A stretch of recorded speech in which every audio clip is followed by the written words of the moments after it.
আসসালামু আলাইকুম। আমার প্রিয় ছাত্র ভাইরা, আমি সুকল্পন ভগবান আপনাদের মাঝে বক্তব্য রাখতে চাই। হিন্দু ভাইদেরকে জানাই নমস্কার।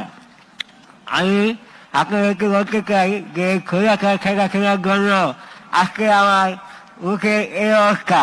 আমার হাতে হায়ে গুলি রেখে তাকে আমার কোনো দুঃখ নেই। দুঃখ হচ্ছে আমি আজকে প্রায় 4 মাস 10 দিন পর এই ছাত্র ভাইদের সামনে এসে কথা বলতে পারতেছি, তার জন্য আমার অনেকটা ভালো লাগতেছে।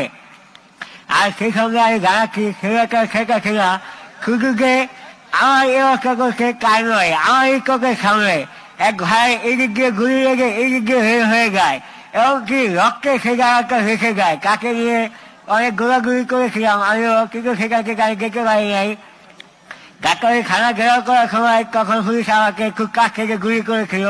কিন্তু আমার এই অবস্থার জন্য আমার কোনো দুঃখ নেই। দুঃখ একটাই, এই খোলাখার শেখাশোনা এখনো কিন্তু খেয়ে নেই। সে আরেক দেশে বসে বসে আমাদের দেশে নিয়ে গুলি কাটতেছে। আমরা কাই শেখাশোনাকে বলতে চাই, উদ্দেশ্য করে বলতে চাই, সে যেন আরেক দেশে রয়েছে দুর্নীতি না করে, সে যেন আমার বাংলাদেশ আছে দুর্নীতি করে। আমরা তার সাথে যুদ্ধ করার জন্য শত্রু কাছে এমনকি শত্রু থাকবো।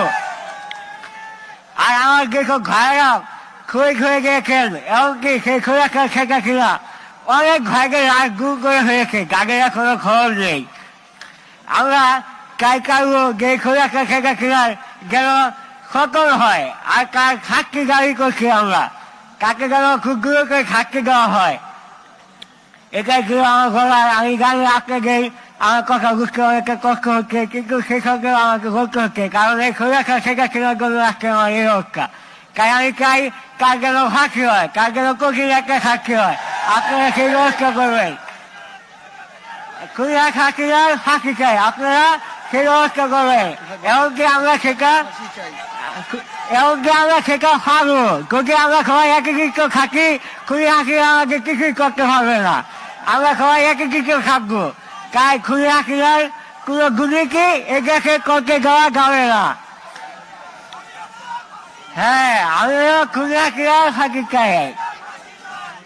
আপনারা আমার জন্য দোয়া করবেন, আমি যেন আপনাদের মাঝে খুব দূর করে সুস্থ হয়ে আবার আপনাদের মাঝে পড়াশোনা করতে পারি।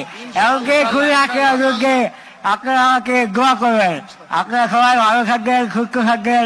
সবাইকে আসসালামু আলাইকুম ও নমস্কার। আপনারা আমার জন্য দোয়া করবেন।